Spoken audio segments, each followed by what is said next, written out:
കൃഷ്ണകൃപാമൂർത്തി S C Bhaktivedanta സ്വാമി ശ്രീല പ്രഭുപാദർ വിവർത്തനവും ഭാവാർത്ഥവും നൽകിയിട്ടുള്ള ഭഗവത്ഗീത യഥാരൂപമാണ് നമ്മളിവിടെ വായിക്കുന്നത്. കഴിഞ്ഞ ദിവസങ്ങളിൽ നമ്മൾ വിശ്വരൂപം 11-ാമത്തെ അധ്യായമായിരുന്നു വായിച്ചിട്ടുണ്ടായിരുന്നത്. 11-ാമത്തെ അധ്യായത്തിൽ 8-ാമത്തെ ശ്ലോകം വരെ നമ്മൾ വായിച്ചിട്ടുണ്ടായിരുന്നു. നതുമാം ശക്യസേ ദ്രഷ്ടും അനൈനൈവ സ്വചക്ഷുഷ ദിവ്യം ദദാമി തേ ചക്ഷു പശ്യമേ യോഗം ഐശ്വരം.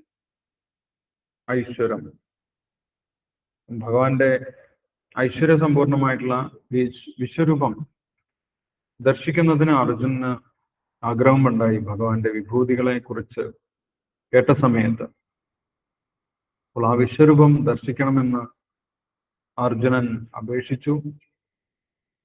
ഭഗവാൻ പറഞ്ഞു, നിനക്ക് വിശ്വരൂപം ദർശിക്കാം, അതിന് ആയിട്ട് നിന്റെ ഈ കണ്ണുകൾക്ക് സാധിക്കുകയില്ല. പ്രത്യേകം ദിവ്യമായിട്ടുള്ള ചക്ഷുസ് കണ്ണുകൾ നിനക്ക് നൽകാം എന്ന് പറഞ്ഞുകൊണ്ട് ദിവ്യമായിട്ടുള്ള കണ്ണുകൾ അർജുനന് നൽകി എന്നാണ് ഇവിടെ പറയുന്നത്. മറ്റൊരു കാര്യം പറഞ്ഞിട്ടുണ്ടായിരുന്നത്, അർജുനന് യഥാർത്ഥത്തിൽ വിശ്വരൂപത്തിൽ വലിയ താല്പര്യമൊന്നും ഉണ്ടായിരുന്നില്ല.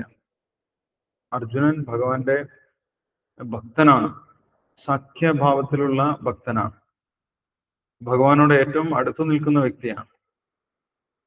അർജുനന് ഭഗവാന്റെ വിശ്വരൂപം ദർശിച്ചിട്ട് വേണ്ട ഭഗവാനിൽ വിശ്വാസം ഉണ്ടാകുന്നതിനായിട്ട്.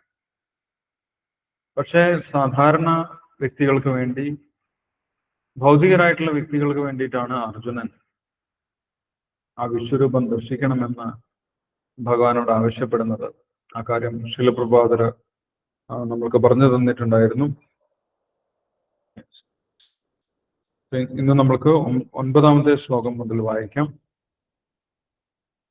സഞ്ജയ ഉവാച ഏവമുക്ത്വാ തതോ രാജൻ മഹായോഗേശ്വരോ ഹരി ദർശയാമാസ പാർത്ഥായ പരമം രൂപം ഐശ്വരം.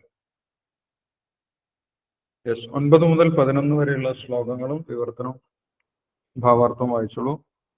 അതിനുശേഷം നമുക്ക് ഡിസ്കസ് ചെയ്യാം. 9 മുതൽ 11 വരെയുള്ള ശ്ലോകങ്ങൾ. ഹരേ കൃഷ്ണ പ്രഭുജി, ഞാൻ വായിക്കട്ടെ? സഞ്ജയനെ മതജു വായിച്ചു. ഓം നമോ ഭഗവതേ വാസുദേവായ. ഓം നമോ ഭഗവതേ വാസുദേവായ. സഞ്ജയ ഉവാച ഏവമുക്ത്വാ തതോ രാജൻ മഹായോഗേശ്വരോ ഹരി ദർശയാമാസ പാർത്ഥായ പരമം രൂപമൈശ്വരം. സഞ്ജയൻ പറഞ്ഞു, അല്ലയോ രാജാവേ, ഇങ്ങനെ പറഞ്ഞിട്ട് യോഗേശ്വരനായ കൃഷ്ണ ഭഗവാൻ തന്റെ ദിവ്യമായ വിശ്വരൂപം അർജുനന് പ്രത്യക്ഷപ്പെടുത്തി. അനേക വക്ത്രനയന അനേകാത്ഭുത ദർശനം അനേക ദിവ്യാഭരണം ദിവ്യാനേകോദ്യതായുധം ദിവ്യമാലാംബരധരം ദിവ്യഗന്ധാനുലേപനം സർവാശ്ചര്യമയം ദേവം അനന്തം വിശ്വതോമുഖം.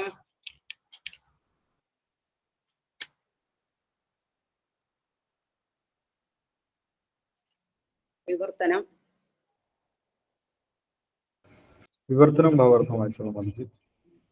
വിവർത്തന ഭാവാർത്ഥം ഭക്തിവേദാന്ത ശ്രീല പ്രഭുപാദ് കി ജയ്. പ്രാർത്ഥന അനേക വക്തനയനം അനേക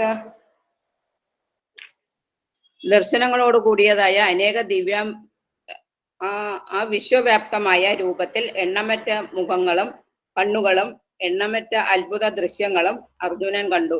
അനേകം ദിവ്യാഭരണങ്ങളാൽ അലങ്കൃതമായ ആ രൂപം അനേക ദിവ്യായുധങ്ങൾ ഉയർത്തിപ്പിടിച്ചിരുന്നു. ദിവ്യങ്ങളായ പുഷ്പമാല്യങ്ങളും വസ്ത്രങ്ങളും അണിഞ്ഞിരുന്നു. ദിവ്യങ്ങളായ ഗന്ധദ്രവ്യങ്ങൾ ശരീരത്തിൽ പൂശിയിരുന്നു. അത്ഭുതാവഹവും തേജോമയവും അമേയവും സർവവ്യാപ്തവുമായിരുന്നു ആ രൂപം. ഭാവാർത്ഥം: ഈ ശ്ലോകങ്ങളിൽ അനേകം എന്ന് പലതവണ പ്രയോഗിച്ചിട്ടുള്ളത് അർജുനൻ കണ്ട കൈകൾ, കണ്ണുകൾ, മുഖങ്ങൾ, പാദങ്ങൾ മുതലായവയ്ക്ക് എണ്ണമില്ലെന്ന് വ്യക്തമാക്കുന്നു. പ്രപഞ്ചത്തിൽ എങ്ങുമായി ചിതറിക്കിടക്കുകയാണ് ഈ ആവിഷ്കാരങ്ങൾ. പക്ഷേ കൃഷ്ണന്റെ കാരുണ്യത്താൽ ഒരിടത്ത് ഇരുന്നു കൊണ്ടു തന്നെ അതെല്ലാം ഒരേ സമയം കാണാൻ അർജുനന് സാധിച്ചു. കൃഷ്ണന്റെ മഹാപ്രഭാവമാണ് ഇതിന് കാരണം. ഹരേ കൃഷ്ണ.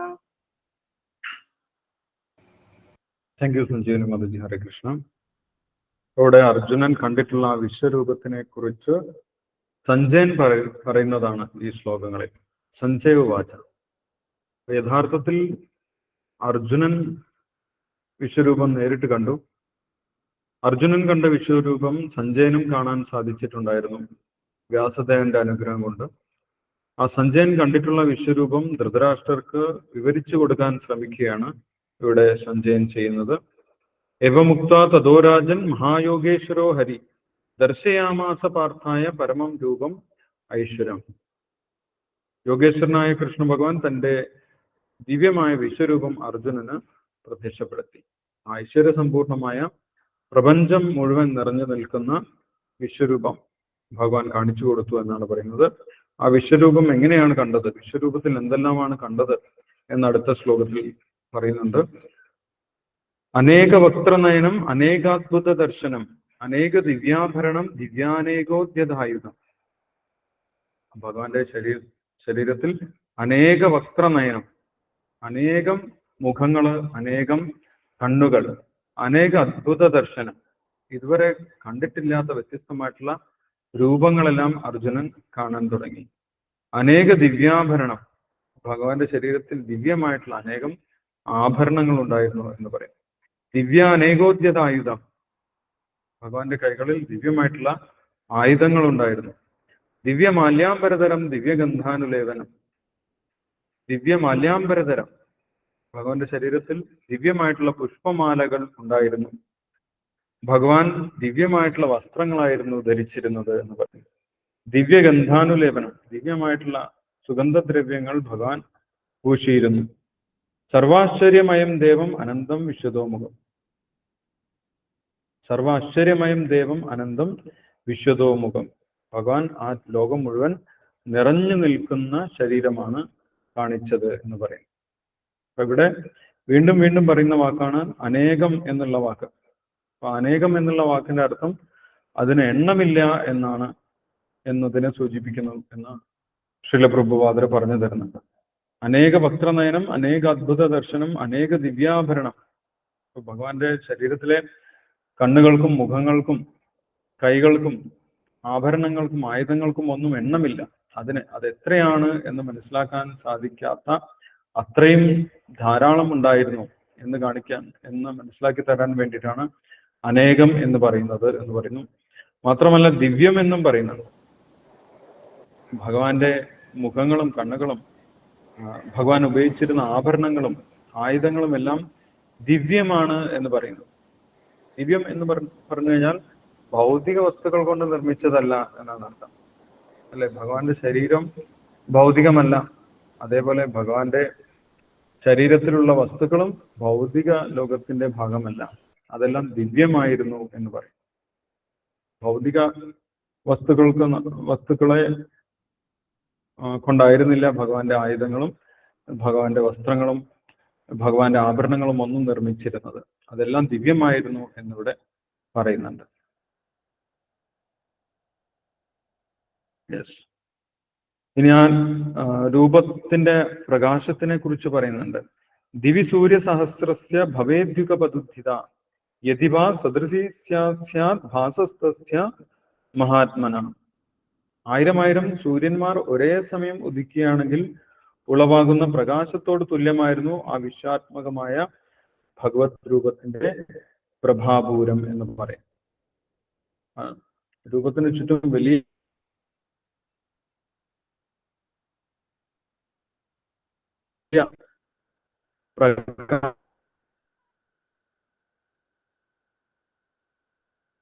പ്രകാശം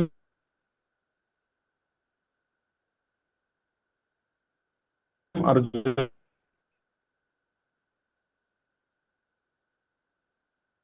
കണ്ടു.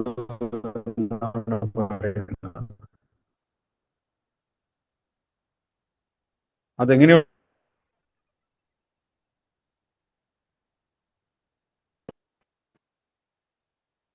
പ്രകാശമായിരുന്നു എന്ന് വാക്കുകൾ കൊണ്ട് വിവരിക്കാൻ സാധിക്കുകയില്ല. പക്ഷേ സഞ്ജയൻ മനസ്സിലാകുന്ന രീതിയിൽ വിവരിക്കാൻ ശ്രമിക്കുകയാണ്, ധൃതരാഷ്ട്രർക്ക് പറഞ്ഞു കൊടുക്കാൻ ശ്രമിക്കുകയാണ്. 1000 സൂര്യന്മാർ ഒരുമിച്ച് ഉദിച്ചു കഴിഞ്ഞാൽ എത്ര പ്രകാശം ഉണ്ടാകും, അത്രയും പ്രകാശമായിരുന്നു എന്ന് സഞ്ജയൻ പറയുകയാണ്. ഭഗവാന്റെ ആ രൂപത്തിന് ചുറ്റും 1000 സൂര്യന്മാർ ഉദിച്ചു നിൽക്കുന്നത് പോലെ ഉണ്ടായിരുന്നു. അങ്ങനെ കണ്ണഞ്ചിപ്പിക്കുന്ന പ്രകാശമായിരുന്നു ഭഗവാന്റെ രൂപത്തിന് ചുറ്റും എന്നാണ് പറയുന്നത്. തത്രൈകസ്ഥം ജഗത്കൃഷ്ണം പ്രഭിവക്തം അനേകഥ അപശ്യദേവദേവസ്യ ശരീരേ പാണ്ഡവസ്തത. വിശ്വാത്മകമായ ആ ഭഗവത് രൂപത്തിൽ അപരിമേയമായ പ്രപഞ്ചത്തിന്റെ നാനാവിഭാഗങ്ങളും ഒരേ സമയം അർജുനന് കാണാൻ സാധിച്ചു. തത്രൈകസ്ഥം ജഗത് കൃഷ്ണം, ഭഗവാന്റെ ശരീരത്തിൽ തന്നെ പ്രപഞ്ചം മുഴുവൻ അർജുനൻ കണ്ടു എന്നാണ് പറയുന്നത്. ഭഗവാന്റെ ശരീരം നോക്കുന്ന സമയത്ത് അതിൽ പ്രപഞ്ചം മുഴുവൻ ഇരിക്കുന്നുണ്ട്. എല്ലാ പ്രപഞ്ചങ്ങളെയും ഭഗവാന്റെ ശരീരത്തിൽ കാണാൻ സാധിക്കുന്നുണ്ട് എന്ന് പറയുന്നു. തത്രൈകസ്ഥം ജഗത് കൃഷ്ണം, ജഗത്ത് മുഴുവൻ, മുഴുവൻ വിശ്വവും, മുഴുവൻ വിശ്വത്തിലെ ഗ്രഹങ്ങളും ഗ്രഹവ്യൂഹങ്ങളും എല്ലാം ഭഗവാന്റെ ശരീരത്തിൽ അർജുനന് കാണാൻ സാധിച്ചു എന്നാണ് പറയുന്നത്.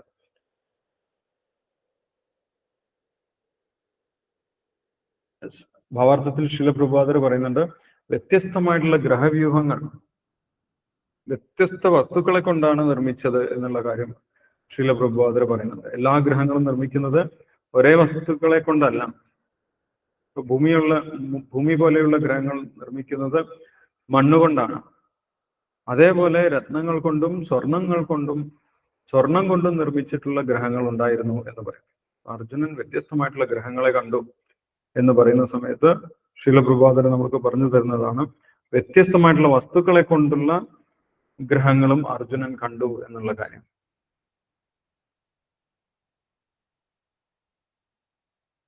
ആ ശ്ലോകത്തിന്റെ വിവർത്തനം ഭാവാർത്ഥം വായിച്ചോളൂ. 13ാമത്തെ ശ്ലോകം. ഹരേ കൃഷ്ണ പ്രഭുജി. യെസ്, രമാഭായ് മാതാജി വായിച്ചു. ഹരേ കൃഷ്ണ. ഓം നമോ ഭഗവതേ വാസുദേവായ. തത്രൈകസ്ഥം ജഗത് കൃഷ്ണം പ്രവിഭക്തമനേകദാ അപശ്യ ദേവദേവസ്യ ശരീരേ പാണ്ഡവസ്തദാ. വിവർത്തനം. വിശ്വാത്മകമായ ആ ഭവദ്രൂപത്തിൽ അപരിമേയമായ പ്രപഞ്ചത്തിന്റെ നാനാവിഭാഗങ്ങളും ഒരേ സമയം അർജുനനെ കാണാൻ സാധിച്ചു. ഭാവാർത്ഥം ശ്രീല പ്രഭുപാദ് കി ജയ്. തത്ര എന്ന വാക്ക് സാരവത്താണ് ഇവിടെ. അർജുനനും കൃഷ്ണനും തേരിലിരിക്കെയാണ് അർജുനനെ വിശ്വരൂപ ദർശനം ഉണ്ടായത് എന്ന് ഈ വാക്ക് ചൂണ്ടിക്കാട്ടുന്നു. അർജുനന് മാത്രമാണ് കൃഷ്ണൻ ദിവ്യ ദൃഷ്ടി നൽകിയത്. യുദ്ധരംഗത്തിൽ മറ്റുള്ളവരാരും കൃഷ്ണന്റെ വിശ്വരൂപം കാണുന്നില്ല.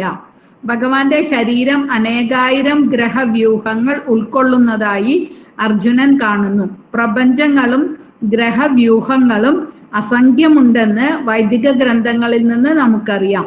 ചിലത് മണ്ണുകൊണ്ടും ചിലത് പൊന്നുകൊണ്ടും ചിലത് രത്നങ്ങൾ കൊണ്ടുമാണ് നിർമ്മിക്കപ്പെട്ടിരിക്കുന്നത്. അവയിൽ വളരെ വലുപ്പമുള്ളവയും താരതമ്യേന ചെറിയവയുമുണ്ട്. തേരിലിരുന്നു കൊണ്ട് അർജുനൻ അതെല്ലാം കണ്ടു. കൃഷ്ണാർജുനന്മാർക്കിടയിൽ നടക്കുന്ന ഈ സംഭവങ്ങൾ മറ്റാരും അറിഞ്ഞതുമില്ല. ഹരേ കൃഷ്ണ പ്രഭുജി. ഹരേ കൃഷ്ണ. ഹരേ കൃഷ്ണ. അപ്പോൾ അർജുനൻ ഭഗവാനെ നോക്കിക്കൊണ്ട് നിൽക്കുന്നതായിട്ടാണ് എല്ലാവർക്കും തോന്നുന്നത്. ഈ വിശ്വരൂപം യുദ്ധഭൂമിയിലുള്ള മറ്റുള്ളവർ കാണുന്നില്ല എന്ന് പറയും.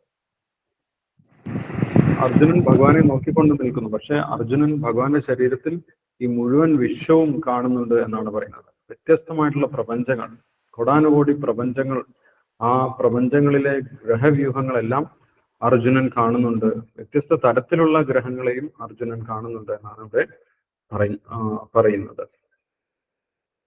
ആ വിശ്വരൂപം കണ്ട സമയത്ത് അർജുനനുണ്ടായ മാറ്റമാണ് അടുത്ത ശ്ലോകത്തിൽ പറയുന്നത്. 14ാമത്തെ ശ്ലോകത്തിൽ പറയുന്നത്, തദസ്സ വിസ്മയാവിഷ്ടോ ഹൃഷ്ടരോമാ ധനഞ്ജയ പ്രണമ്യ ശിരസാദേവം കൃതാഞ്ജലി അഭാഷത. വിവർത്തനം ഭാവാർത്ഥം വായിച്ചോളൂ. ഹരേ കൃഷ്ണ പ്രഭുജി. ധന്യമാതാജി വായിച്ചോളൂ. ഓം നമോ ഭഗവതേ വാസുദേവായ. ഓം നമോ ഭഗവതേ വാസുദേവായ. ഓം നമോ ഭഗവതേ വാസുദേവായ. തദസ വിസ്മയാവിഷ്ടോ ഹൃഷ്ടരോമാ ധനഞ്ജയ പ്രണമ്യ ശിരസാ ദേവം കൃതഞ്ജലിരഭാഷത. വിവർത്തനം. പിന്നെ അർജുനൻ പരിഭ്രാന്തനായി വിസ്മയാധീനനായി രോമാഞ്ചം പൂണ്ട് കൃഷ്ണന്റെ മുന്നിൽ ശിരസ്സു കുനിച്ചു തൊഴുതുകൊണ്ട് ഇങ്ങനെ പറഞ്ഞു. ഭാവാർത്ഥം. ദിവ്യദർശനം ഉണ്ടായപ്പോൾ തന്നെ അർജുനന് കൃഷ്ണനോടുള്ള ബന്ധത്തിൽ വലിയൊരു മാറ്റം വന്നു. മുമ്പ് അവർക്ക് തമ്മിൽ സുഹൃത്ത് ഭാവനയാണ് ഉണ്ടായിരുന്നത്. ഇപ്പോഴാകട്ടെ അർജുനൻ കൃഷ്ണന് മുന്നിൽ ആദരപൂർവ്വം തല കുനിക്കുകയും കൈകൂപ്പി വന്ദിക്കുകയും പ്രാർത്ഥിക്കുകയും ചെയ്യുന്നു. വിശ്വസ്വരൂപിയെ വാഴ്ത്തുകയാണ് അദ്ദേഹം. ഈ ബന്ധം സൗഹൃദത്തിൻ്റെതല്ല, ആശ്ചര്യധാരങ്ങളുടേതാണ്. സകല ബന്ധങ്ങളുടെയും ഉറവിടമായാണ് കൃഷ്ണനെ ഭക്തന്മാർ കാണുന്നത്. ശാസ്ത്രങ്ങളിൽ 12 വിധം മൗലിക ബന്ധങ്ങളെക്കുറിച്ച് പ്രതിപാദിച്ചിട്ടുണ്ട്. കൃഷ്ണനിൽ അവയെല്ലാം ഉണ്ട്. ജീവാത്മാക്കൾക്ക് തമ്മിലോ ദേവന്മാർക്ക് തമ്മിലോ ഭഗവാനും ഭക്തന്മാർക്കും തമ്മിലോ ഉണ്ടാകാവുന്ന എല്ലാവിധ ബന്ധങ്ങളുടെയും സാഗരമാണ് കൃഷ്ണൻ. ഇവിടെ അർജുനൻ ആശ്ചര്യത്തിൻ്റെതായ ബന്ധത്താൽ പ്രചോദിതനാണ്. ആ മഹാത്ഭുത ദർശനത്താൽ പ്രകൃത്യാ നിയന്ത്രിതാത്മാവും ശാന്തനുമായ അദ്ദേഹം വികാരധീനനായി രോമാഞ്ചം പൂണ്ട് കൈകൂപ്പി ഭഗവാനെ പ്രണമിക്കുന്നു. അർജുനന് ഭയമുണ്ടായില്ല. ഭഗവത് വിഭൂതികൾ കൊണ്ട് ആശ്ചര്യമാണ് ആദ്യം ഉണ്ടായത്. സ്വാഭാവികമായ സൗഹൃദ ബന്ധത്തെ കീഴ്പ്പെടുത്തിയതിന്റെ പ്രതികരണമാണ് ഈ പ്രണാമം. ഹരേ കൃഷ്ണ. ഹരേ കൃഷ്ണ പ്രഭുജി. ഹരേ കൃഷ്ണ. Thank you. ധന്യമാതാജി. അപ്പോൾ ഇവിടെ വിശ്വരൂപം കണ്ട സമയത്ത് അർജുനനും ഭഗവാനും തമ്മിലുള്ള ബന്ധത്തിൽ ഒരു വ്യത്യാസം ഉണ്ടായി എന്നാണ് പറയുന്നത്. അർജുനൻ യഥാർത്ഥത്തിൽ ഭഗവാന്റെ സുഹൃത്താണ്. ഭഗവാനും അത് പൂർണ്ണമായിട്ടും അംഗീകരിക്കുന്നുണ്ട്. ഭക്തോസിമേ സഖാ ചേതി, നീ എൻ്റെ സുഹൃത്താണ് എന്ന് ഭഗവാൻ തന്നെ അർജുനനോട് പറയുന്നുണ്ട്. അത് കൂടുതൽ അടുത്ത ബന്ധമാണ്, പ്രത്യക്ഷമായിട്ടുള്ള ബന്ധമാണ് സുഹൃത്ത് ബന്ധം എന്ന് പറയുന്നത്. പക്ഷെ ഇവിടെ ആ ബന്ധത്തിൽ ഒരു അകൽച്ചയാണ് ഉണ്ടാകുന്നത്. യഥാർത്ഥത്തിൽ ഭക്തന്മാർ വിശ്വരൂപം കാണുന്ന സമയത്ത് ഭക്തന്മാർക്ക് ഭഗവാനോടുള്ള സൗഹൃദ ബന്ധം കുറഞ്ഞ് അതൊരു ആരാധനയുടെ ബന്ധമായിട്ട് മാറുന്നു. അർജുന് വിശ്വരൂപം കണ്ട സമയത്ത് ആശ്ചര്യമാണ് ഉണ്ടാകുന്നത്. ആശ്ചര്യകരമായിട്ടുള്ള ഒരു ബന്ധമാണ് അർജുനനും ഭഗവാനും തമ്മിലുള്ളത്. ഒരു ബഹുമാനം, ആദരവ്, ഈ ഒരു തരത്തിലുള്ള ബന്ധം. നേരത്തെ സൗഹൃദ ബന്ധമായിരുന്നു, അത് വളരെ അടുപ്പമുള്ള ബന്ധമാണ്. പക്ഷെ ബഹുമാനം, ആദരം, ഇതൊക്കെ സൗഹൃദ ബന്ധത്തിൽ വരുന്ന സമയത്ത് കുറച്ച് അകൽച്ചയാണ് ഉണ്ടാകുന്നത്. അത് പരോക്ഷമായിട്ടുള്ള ബന്ധമായിട്ട് മാറും എന്ന് പറയും. ഇവിടെ 12 തരത്തിൽ അങ്ങനെ ഭഗവാനോട് ബന്ധങ്ങളുണ്ട് എന്ന് ശാസ്ത്രത്തിൽ പറഞ്ഞിട്ടുണ്ട് എന്ന് ശ്രീല പ്രഭുപാദർ എടുത്തു പറയുന്നുണ്ട്. 12 തരം ബന്ധത്തിനെ കുറിച്ച് പറയുന്നുണ്ട്. അവതാരികയിൽ നമ്മൾ വായിച്ചിട്ടുണ്ട് 5 തരം ബന്ധത്തിനെ കുറിച്ച്. ഭഗവാനും ഭക്തന്മാരും തമ്മിൽ 5 തരത്തിൽ ബന്ധമുണ്ട് എന്ന് നമ്മൾ നേരത്തെ വായിച്ചിട്ടുണ്ടായി. അത് ഓർമ്മയുണ്ടോ?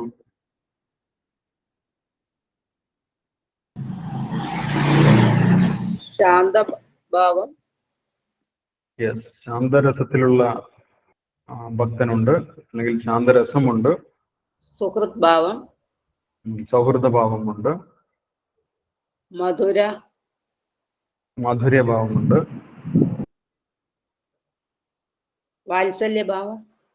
വാത്സല്യഭാവമുണ്ട് അല്ലെ? പിന്നെ എന്താണ്? ദാസ്യഭാവമുണ്ട്. ഈ 5 ബന്ധങ്ങൾ നേരിട്ടുള്ള ബന്ധമാണെന്ന് പറയും. ഭഗവാനോട് കൂടുതൽ അടുത്ത ദൃഢമായിട്ടുള്ള ബന്ധങ്ങളാണ് ഈ 5 ബന്ധങ്ങൾ. ഇത് സ്ഥിരമായിട്ടുള്ള ബന്ധങ്ങളാണ്. അതുകൊണ്ട് ഇതിനെ പ്രത്യക്ഷമായിട്ടുള്ള ബന്ധം എന്ന് പറയും. ഇനി പരോക്ഷമായിട്ടുള്ള ബന്ധങ്ങളുണ്ട്. അത് ചിലപ്പോൾ താൽക്കാലികമായിട്ടുണ്ടാകുന്നതാണ്. അത് വന്നു പോയിക്കൊണ്ടിരിക്കുന്ന താൽക്കാലികമായിട്ടുള്ള പരോക്ഷമായിട്ട് 7 തരത്തിലുള്ള രസങ്ങൾ ഭഗവാനുമായിട്ടുണ്ട് എന്ന് പറയും.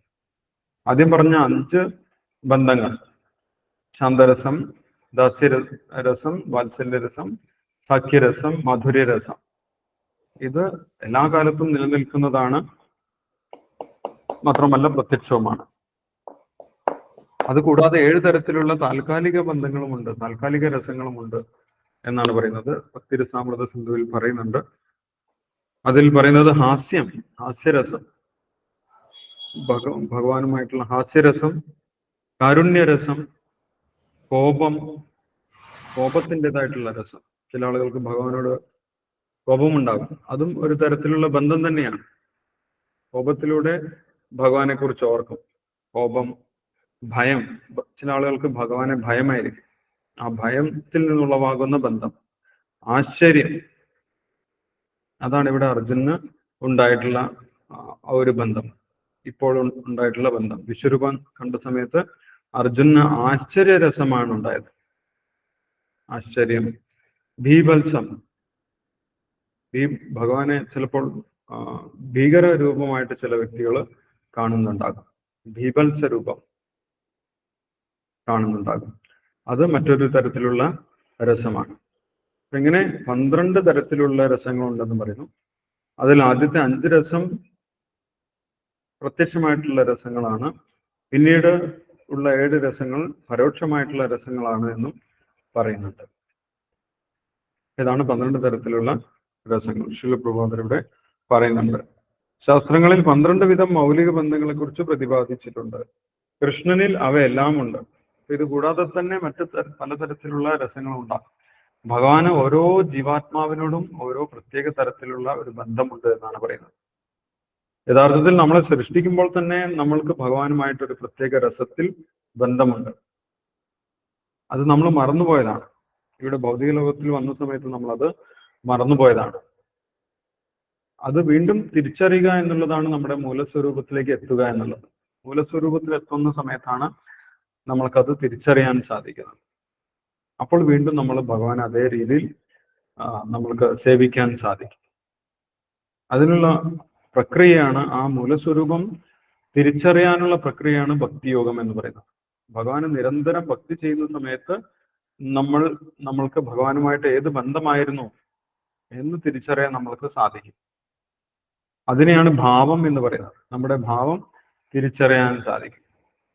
അതോ ശ്രദ്ധ, തഥാ സാധുസംഗ, ഭജനക്രിയ, അനർത്ഥനിവൃത്തി, നിഷ്ഠ, രുചി, ആസക്തി, പിന്നീടാണ് ഭാവം, പിന്നീടാണ് പ്രേമം. ഇത് ആ ഭക്തിയോഗത്തിലെ സ്റ്റെപ്പുകളാണ്. അപ്പൊ ഭാവതലത്തിൽ എത്തുമ്പോഴാണ് നമ്മൾ ഭഗവാനുമായിട്ട് ഏത് ബന്ധത്തിലായിരുന്നു എന്നുള്ള കാര്യം തിരിച്ചറിയാൻ സാധിക്കുന്നത് എന്ന് പറയുന്നത്. ഇവിടെ അർജുനൻ ആശ്ചര്യത്തിൻ്റെതായ ബന്ധത്താൽ പ്രചോദിതനാണ്. ഇപ്പോൾ അർജുനൻ ഉണ്ടായിട്ടുള്ളത് ആശ്ചര്യബന്ധമാണ് എന്ന് പറയുന്നു. അതുകൊണ്ടാണ് ഈ മാറ്റങ്ങൾ ഉണ്ടായിട്ടുള്ളത് എന്ന് പറയുന്നു. അല്ലെങ്കിൽ ഒരു സുഹൃത്തിനെ കാണുന്ന സമയത്ത് ഇങ്ങനെയുള്ള പ്രണാമങ്ങളൊന്നും അർപ്പിക്കേണ്ട ആവശ്യമില്ല. തദസ്സ വിസ്മയാവിഷ്ടോ ഹൃഷ്ടരോമാ ധനഞ്ജയ. വിസ്മയാധീനനായി എന്നാണ് പറയുന്നത്. വലിയ അത്ഭുതമുണ്ടായി അർജുനന് ഭഗവാന്റെ രൂപം കണ്ട സമയത്ത്. അതേപോലെ ഹൃഷ്ടരോമ, രോമാഞ്ചമുണ്ടായി എന്ന് പറയും. സുഹൃത്തിനെ കാണുന്ന സമയത്ത് ഇങ്ങനെയുള്ള മാറ്റങ്ങളൊന്നും ഉണ്ടാകുന്നില്ല. പ്രണമ്യ ശിരസാദേവം കൃതാഞ്ജലി അഭാഷത. കൈകൾ കുപ്പിക്കൊണ്ട് ഭഗവാനെ നമസ്കരിച്ചു എന്ന് പറയും. അപ്പൊ ആ സുഹൃത്ത് ബന്ധം അർജുനൻ വിസ്മരിച്ചു പോയി എന്ന് പറയും. ഇനി എന്താണ് അർജുനൻ പറഞ്ഞത് എന്നാണ് അടുത്ത ശ്ലോകത്തിൽ പറയുന്നത്. അർജുന ഉവാച പശ്യാമി ദേവാൻ സ്തവദേവ ദേഹേ സർവാൻ തഥാഭൂത വിശേഷ സംഘാൻ ബ്രഹ്മാണമീശം കമലാസനസ്ഥം ഋഷീംശ സർവാൻ ഉരഗാംശ ദിവ്യാൻ. വിവർത്തനവും ഭാവാർത്ഥവും വായിച്ചോളൂ.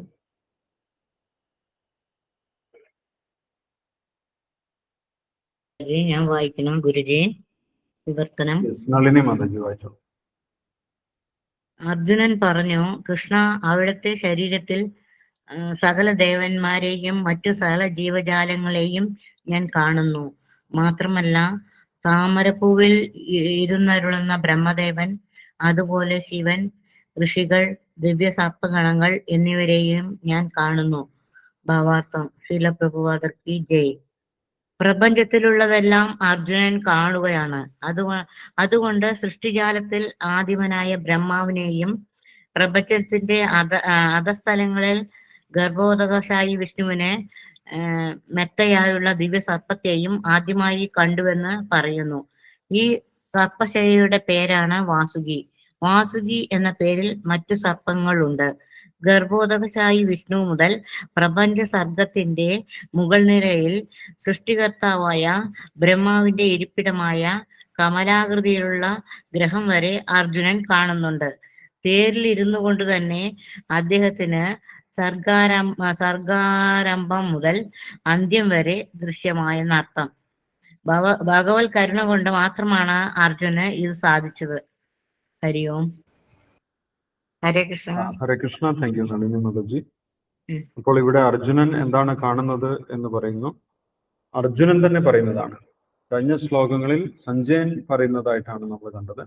ഇവിടെ അർജുനൻ നേരിട്ട് പറയുന്നു, ഞാൻ എന്താണ് കാണുന്നത്? പശ്യാമി ദേവാൻ സ്തവദേവദേഹേ, അങ്ങയുടെ ദേഹത്തിൽ ഞാൻ എന്താണ് കാണുന്നത്? സർവാം തഥാ ഭൂതവിശേഷ സംഘാൻ പശ്യാമി ദേവാൻ തവദേവദേഹേ, വ്യത്യസ്തമായിട്ടുള്ള ദേവന്മാരെ ഞാൻ കാണുന്നു എന്ന് പറയുന്നു. എല്ലാ ദേവന്മാരും ഭഗവാന്റെ ശരീരത്തിലെ അംശമാണ് എന്ന് വേദങ്ങളിൽ പറയുന്നുണ്ട്. ദേവന്മാരെല്ലാവരും ഭഗവാന്റെ ശരീരത്തിലെ വ്യത്യസ്തമായിട്ടുള്ള അംശങ്ങളാണ്. അപ്പോൾ നമ്മൾ ഭഗവാനെ സേവിക്കുകയാണെങ്കിൽ എല്ലാ ദേവന്മാരെയും സേവിക്കുന്നതിന് തുല്യമാണ്. ഓരോ ദേവന്മാരെയും പ്രത്യേകിച്ച് സേവിക്കേണ്ട ആവശ്യമില്ല. കാരണം എന്താണ്? എല്ലാ ദേവന്മാരും ഭഗവാന്റെ ശരീരത്തിൽ തന്നെയാണ് ഇരിക്കുന്നത്. അത് നേരിട്ടിപ്പോൾ അർജുനന് കാണാൻ സാധിച്ചു. പശ്യാമി ദേവാൻ സ്തവദേവദേഹേ, അങ്ങയുടെ ശരീരത്തിൽ ദേവന്മാരെ ഞാൻ കാണുന്നുണ്ട്. അതേപോലെ പിന്നെന്ത് കാണുന്നുണ്ട്? സർവാംസ്തഥാ ഭൂതവിശേഷ സംഘാൻ, വ്യത്യസ്തമായിട്ടുള്ള ജീവജാലങ്ങൾ, വ്യത്യസ്ത തരത്തിലുള്ള ജീവജാലങ്ങളെ ഞാൻ കാണുന്നുണ്ട്.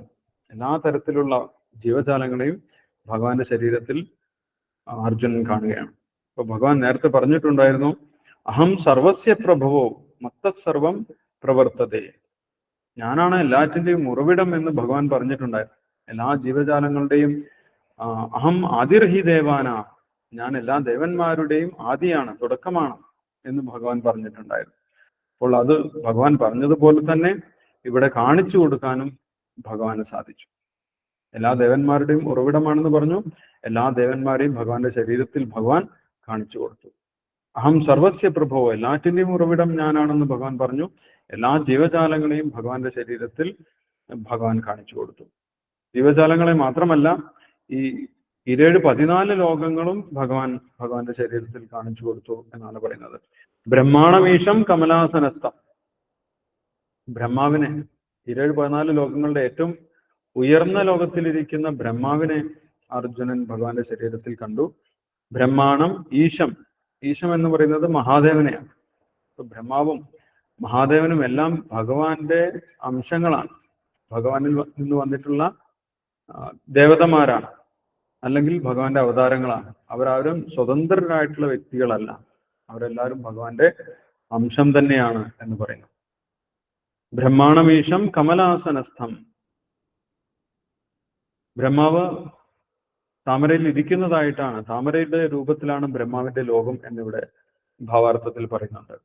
ആ താമരയുടെ രൂപത്തിലിരിക്കുന്ന ബ്രഹ്മാവിന്റെ ലോകത്തിൽ ബ്രഹ്മാവ് ഇരിക്കുന്നതായിട്ട് അർജുനൻ കണ്ടു എന്ന് പറയുന്നു. ഋഷീംശ സർവാൻ ഉരകാംശ ദിവ്യാം, ഋഷിഗണങ്ങളെയും കണ്ടു. അതേപോലെ ദിവ്യങ്ങളായിട്ടുള്ള ഉരകങ്ങളെയും കണ്ടു എന്ന് പറയും. ആ ദിവ്യമായിട്ടുള്ള ഉരകം എന്ന് പറയുന്നത് ഗർഭോദകശായി വിഷ്ണു ശയിക്കുന്ന സർപ്പശയ്യയാണ് എന്നിവിടെ ശിലപ്രഭാതൻ ഭാവാർത്ഥത്തിൽ പറയുന്നുണ്ട്. അത് ഈ പ്രപഞ്ചത്തിന്റെ ഏറ്റവും താഴെ ഭാഗത്താണ്, ഗർഭോദക സമുദ്രത്തിലാണ് ഭഗവാൻ സർപ്പശയ്യയിൽ ശയിക്കുന്നത്. അപ്പം പ്രപഞ്ചത്തിന്റെ ഏറ്റവും ഉയർന്ന ലോകമായിട്ടുള്ള ബ്രഹ്മലോകത്തിൽ ബ്രഹ്മാവിനെയും കണ്ടു. ഏറ്റവും താഴെ ഗർഭോദക സമുദ്രത്തിൽ ശയിക്കുന്ന ഗർഭോദക വിഷ്ണുവിനെയും ആ സർപ്പശയ്യയോടൊപ്പം അർജുനൻ കണ്ടു എന്നാണ് പറയുന്നത്. ഒരു പ്രപഞ്ചം മുഴുവൻ അർജുനൻ നേരിട്ട് കാണുകയാണ്. ഭഗവാന്റെ ശരീരത്തിൽ തേരിൽ ഇരുന്നു കൊണ്ട് തന്നെ കാണാൻ സാധിച്ചു എന്ന് പറയും. അനേകബാഹു ധരവക്ത്രനേത്രം പശ്യാമിത്വം സർവതോ അനന്തരൂപം നാന്തം ന മധ്യം ന പുനസ്തവാദിം പശ്യാമി വിശ്വേശ്വര വിശ്വരൂപ. അല്ലയോ ജഗന്നാഥ വിശ്വരൂപ, അങ്ങയുടെ ശരീരത്തിൽ എല്ലായിടത്തും എണ്ണമറ്റ കൈകളും ഉദരങ്ങളും വായുകളും കണ്ണുകളും ഉരുത്തിരിഞ്ഞു വരുന്നു. അവയ്ക്ക് അവസാനമില്ല, ആദ്യമോ മധ്യമോ അന്തമോ കാണുന്നില്ല. ഭഗവാന്റെ ശരീരത്തിൽ പുതിയ പുതിയ കൈകളും പുതിയ പുതിയ കാലുകളും കണ്ണുകളും ഉദരങ്ങളും എല്ലാം പുതുതായിട്ട് ഉണ്ടായി വരുന്നതായിട്ട് അർജുനൻ കാണുകയാണ്. അതിന് യാതൊരു അവസാനവുമില്ല എന്ന് പറയും. ഭഗവാന്റെ രൂപത്തിന്റെ ഒരു അറ്റം അർജുനന് കാണാൻ സാധിക്കുന്നില്ല. എവിടെ നിന്നാണ് ഈ രൂപം ആരംഭിക്കുന്നത്, എവിടെയാണ് ഇതിന്റെ അവസാനം, അതുകൊണ്ട് ഇതിന്റെ മധ്യവും എവിടെയാണ് എന്നൊന്നും അർജുനന് മനസ്സിലാകുന്നില്ല എന്ന് പറയും. അത്രയ്ക്കും വിശാലമാണ് ഭഗവാന്റെ ആ വിശ്വരൂപം എന്ന് പറയുന്നത്. 17ാമത്തെ ശ്ലോകത്തിൽ പറയുന്നു, കിരീടിനം ഗതിനം ചക്രിണം ച തേജോരാശിൻ സർവതോ ദീപ്തിമന്ദം പശ്യാമി ത്വാം ദുർനിരീക്ഷം സമന്താത് ദീപ്താനലാർക്കാബ്ദ്യുതിം അപ്രമേയം. വിവർത്തനം ശ്രീല പ്രഭാത് കി ജയ്. ആളിക്കത്തുന്ന അഗ്നിയുടെയും മധ്യാഹ്ന സൂര്യന്റെയും പ്രകാശം പോലെ ചുഴെ പരക്കുന്നതും കണ്ണഞ്ചിപ്പിക്കുന്നതുമായ മഹാജ്യോതിസ് കൊണ്ട് ദുർദൃശ്യമാണ് അങ്ങയുടെ ഈ രൂപം. എങ്കിലും അനേക വിധത്തിലുള്ള കിരീടങ്ങളും ഗദകളും ചക്രങ്ങളും ധരിച്ച തേജോമയമായ ഈ രൂപം ഞാൻ എവിടെയും കാണുന്നു. ഭഗവാന്റെ ശരീരത്തിൽ നിന്ന് ബ്രഹ്മജ്യോതിസ്, ഭഗവാന്റെ ശരീരത്തിൽ നിന്ന് പ്രകാശം പുറത്തേക്ക് വരുന്നുണ്ട്. ആ പ്രകാശം നിറഞ്ഞു നിൽക്കുന്നത് കൊണ്ട് ഭഗവാന്റെ രൂപം പല സമയത്തും അർജുനന് വ്യക്തമായിട്ട് കാണാൻ സാധിക്കുന്നില്ല. എന്നാലും ഭഗവാന്റെ ശരീരത്തിൽ വെട്ടിത്തിളങ്ങുന്ന കിരീടങ്ങളും ഗദകളും ചക്രങ്ങളും എല്ലാം അർജുനന് കാണാൻ സാധിച്ചു. ആ കണ്ണഞ്ചിപ്പിക്കുന്ന പ്രകാശത്തിന് ഇടയിലൂടെയും അർജുനൻ ഭഗവാന്റെ വ്യത്യസ്തമായിട്ടുള്ള തിളങ്ങുന്ന കിരീടങ്ങളും ആയുധങ്ങളും ഗദകളും ചക്രങ്ങളും എല്ലാം കണ്ടു എന്നാണ് ഇവിടെ പറയുന്നത്. അതൊരു അത്ഭുതകരമായിട്ടുള്ള ദൃശ്യമായിരുന്നു എന്ന് പറയും.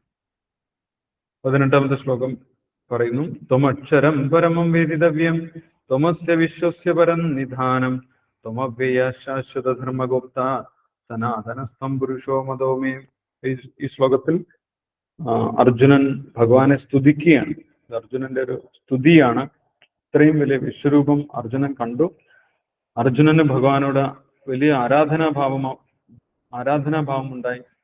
അതിന്റെ ഫലമായിട്ട് അർജുനൻ ഇവിടെ സ്തുതിക്കുന്നതായിട്ടാണ് നമുക്ക് കാണാൻ സാധിക്കുന്നത്. എങ്ങനെയാണ് അർജുനൻ സ്തുതിക്കുന്നത്?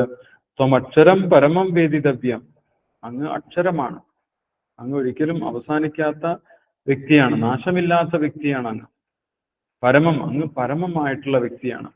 വേദിതവ്യം, അങ്ങയെക്കുറിച്ച് അറിയേണ്ടതാണ്. അറിയേണ്ടുന്ന ഈശ്വരൻ, അറിയേണ്ടുന്ന വ്യക്തി അങ്ങ് തന്നെയാണ്. വേദങ്ങളിലൂടെ എല്ലാം അറിയേണ്ട വ്യക്തി അങ്ങാണ് എന്ന് പറയും. വേദിതവ്യം. ത്വമസ്യ വിശ്വസ്യ പരം നിധാനം, ഈ ലോകം മുഴുവൻ വിശ്രമിക്കുന്നത് അങ്ങയിലാണ് എന്ന് പറയും. അപ്പൊ ഭഗവാന്റെ ശക്തി കൊണ്ടാണ് ഈ പ്രപഞ്ചം മുഴുവൻ നിലനിൽക്കുന്നത് എന്ന് അർജുനന് പ്രത്യക്ഷത്തിൽ കണ്ടു ബോധ്യപ്പെടാൻ സാധിച്ചു. അർജുനൻ നേരത്തെ തന്നെ പറഞ്ഞിട്ടുണ്ടായിരുന്നു, ഭഗവാൻ പറയുന്നുണ്ട് ഭഗവത്ഗീതയിൽ, ഗാമാവിശ്യജ ഭൂതാനി ധാരയാമ്യഹ ഓജസ, മുഴുവൻ പ്രപഞ്ചത്തെയും ഗ്രഹവ്യൂഹങ്ങളെയും എന്റെ ശക്തി കൊണ്ടാണ് ഞാൻ നിലനിർത്തുന്നത് എന്ന് പറഞ്ഞിട്ടുണ്ടായിരുന്നു. അത് സത്യമാണ് എന്ന് അർജുനന് ഇവിടെ പ്രത്യക്ഷത്തിൽ കണ്ട് ബോധ്യപ്പെടാൻ സാധിച്ചു. കാരണം ഭഗവാന്റെ ശരീരത്തിലാണ് എല്ലാ ഗ്രഹവ്യൂഹങ്ങളും സഞ്ചരിക്കുന്നത്, ചുറ്റി സഞ്ചരിക്കുന്നത്. അപ്പൊ ഭഗവാന്റെ ശക്തി കൂടാതെ അവയ്ക്കൊന്നും യഥാർത്ഥത്തിൽ ശൂന്യതയിൽ നിലനിൽപ്പില്ല. ഭഗവാനെ അംഗീകരിക്കാത്തവർ മറ്റു പല ശക്തികൾ കൊണ്ടുമാണ് ഈ ഗ്രഹങ്ങൾ നിലനിൽക്കുന്നത് എന്ന് പറയും. പക്ഷെ യഥാർത്ഥത്തിൽ ഭഗവാന്റെ ശക്തിയിലാണ് ഈ ഗ്രഹങ്ങളെല്ലാം വളരെ സുരക്ഷിതമായി നിലനിൽക്കുന്നത് എന്ന് പറയും. ത്വമസ്യ വിശ്വസ്യ പരം നിധാനം ത്വമവ്യയ ശാശ്വത ധർമ്മഗുപ്ത. മാത്രമല്ല, ഓരോ ഗ്രഹത്തിലും ധർമ്മം ഇല്ലാതാകുന്ന സമയത്ത്, ധർമ്മം കുറയുന്ന സമയത്ത് ഭഗവാൻ തന്നെയാണ് ആ ധർമ്മം ഉയർത്തിക്കൊണ്ടുവരുന്നത്. ഭഗവാൻ അവതരിച്ച് വ്യത്യസ്തമായിട്ടുള്ള പ്രപഞ്ചങ്ങളിൽ ഭഗവാൻ അവതരിക്കുന്നതായിട്ടും അർജുനൻ കാണുന്നുണ്ട്. അതാണ് ഇവിടെ പറയുന്നത്, അങ്ങാണ് എല്ലാ ധർമ്മത്തിന്റെയും സനാതന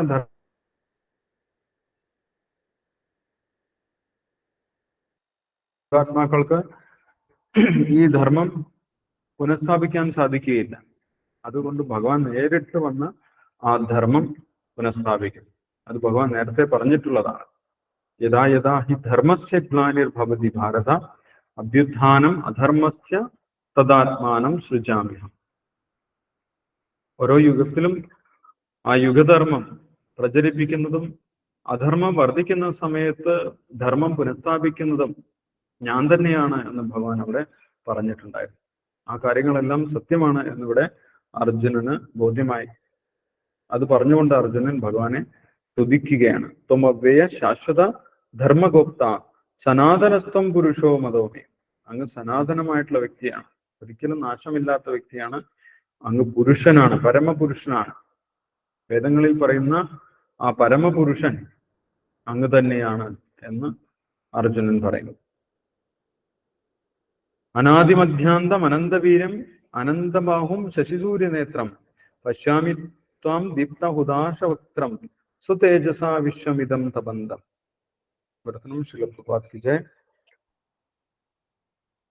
അവിടേക്ക് തുടക്കമോ മധ്യമോ അവസാനമോ ഒന്നുമില്ല. അമേയമാണ് അങ്ങയുടെ പ്രഭാവം. അനേകം കൈകളും സൂര്യചന്ദ്രന്മാരാകുന്ന കണ്ണുകളും അങ്ങേക്കുണ്ട്. വായിൽ നിന്ന് തീ പാളുന്നു. അങ്ങയുടെ തേജസ്സാൽ ലോകമെമ്പാടും ജ്വലിക്കുന്നതായും ഞാൻ കാണുന്നുണ്ട്. അപ്പൊ ഭഗവാന്റെ ഒരേ ഒരു രൂപമല്ല അർജുനൻ കാണുന്നത്. ഭഗവാന്റെ രൂപം മാറിക്കൊണ്ടിരിക്കുന്ന, വിശ്വരൂപത്തിൽ ഭഗവാന്റെ രൂപങ്ങൾ മാറിക്കൊണ്ടിരിക്കുന്നു. ആ മാറിക്കൊണ്ടിരിക്കുന്ന രൂപങ്ങളെ കുറിച്ച് ഇവിടെ അർജുനൻ പറയുന്നു. അനേകം കൈകളും സൂര്യചന്ദ്രന്മാരാകുന്ന കണ്ണുകളും അങ്ങേക്കുണ്ട്. ഇപ്പൊ ഭഗവാന്റെ ശരീരത്തിൽ ഭഗവാന്റെ കണ്ണുകളായിട്ട് സൂര്യചന്ദ്രന്മാരെ അർജുനൻ കണ്ടു എന്നാണ് പറയുന്നത്. ശശിസൂര്യ നേത്രം എന്ന് പറയും. യച്ചുരേഷ സവിത സകല ഗ്രഹാണം എന്ന് ബ്രഹ്മസംഹിതയിലും പറയുന്നുണ്ട്. ഭഗവാന്റെ കണ്ണാണ് സൂര്യൻ. ആ കണ്ണുകൊണ്ടാണ് എല്ലാ ഗ്രഹങ്ങൾക്കും പ്രകാശം ലഭിക്കുന്നത് എന്ന് പറയും. ഭഗവാന്റെ നോട്ടം കൊണ്ട് തന്നെ സൃഷ്ടി നടക്കും എന്ന് പറയുന്നുണ്ട്. അപ്പൊ ഭഗവാനെ നോക്കുന്നത് സൂര്യചന്ദ്രന്മാരാകുന്ന കണ്ണുകളെ കൊണ്ടാണ് എന്ന് പറയുന്നു. വായിൽ നിന്ന് തീ പാളുന്നു. അപ്പൊ ചില സമയത്ത് ഭഗവാന്റെ രൂപത്തിൽ നിന്ന് വായിൽ നിന്നും തീ പാളുന്നതായിട്ട് അർജുനൻ കാണുന്നുണ്ട്. അങ്ങയുടെ തേജസ്സാൽ ലോകമെമ്പാടും ജ്വലിക്കുന്നതായും ഞാൻ കാണുന്നുണ്ട്.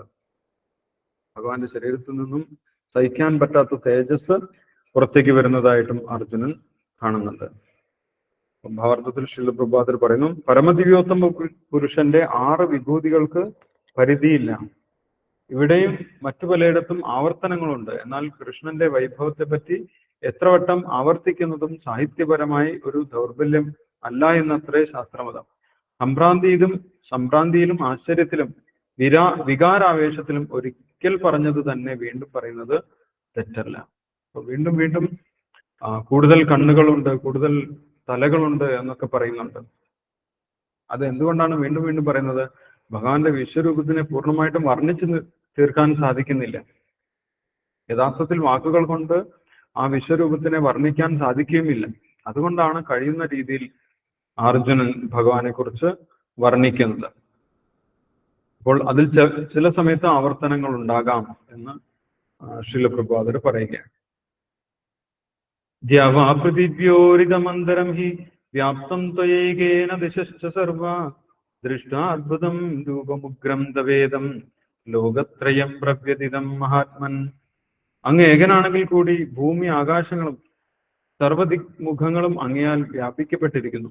സർവോത്തമ, ആശ്ചര്യകരവും ഭയാവഹവുമായ ഈ രൂപം കണ്ടിട്ട് 3 ലോകങ്ങളും സംഭ്രാന്തി കൊള്ളുന്നു.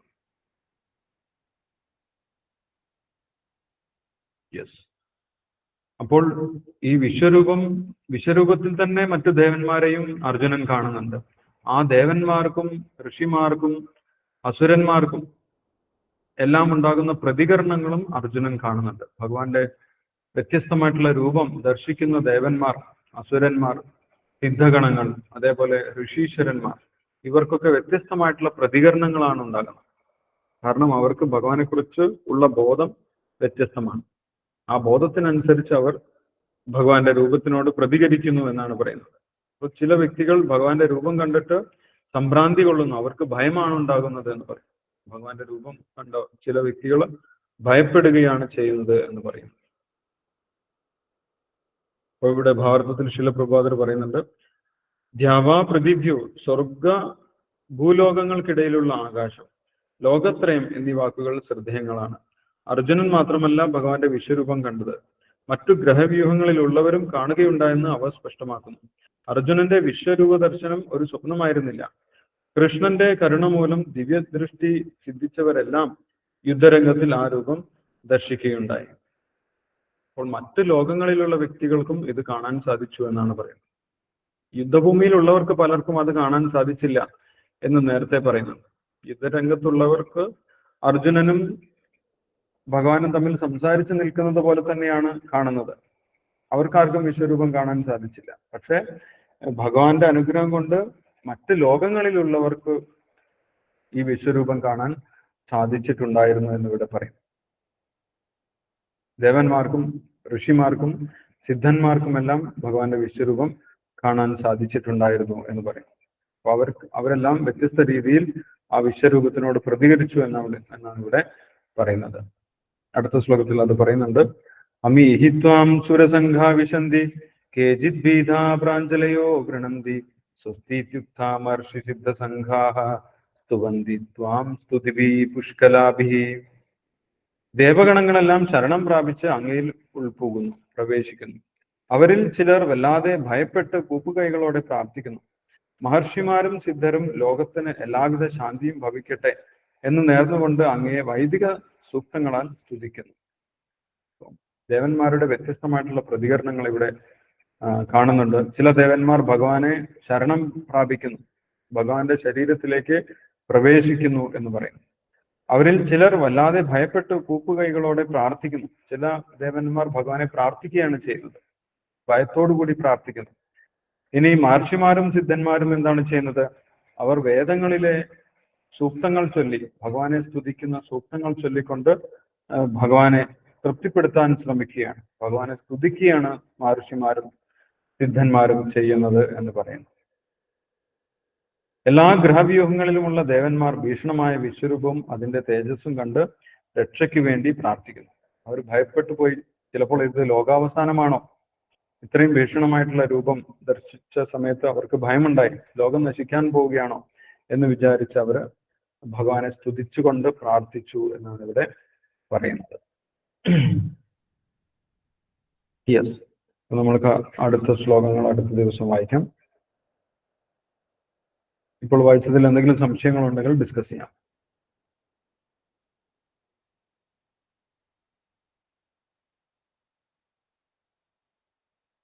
ഓക്കെ, സംശയമൊന്നും ഇല്ലെങ്കിൽ നമുക്ക് ശ്ലോകം വായിക്കാം.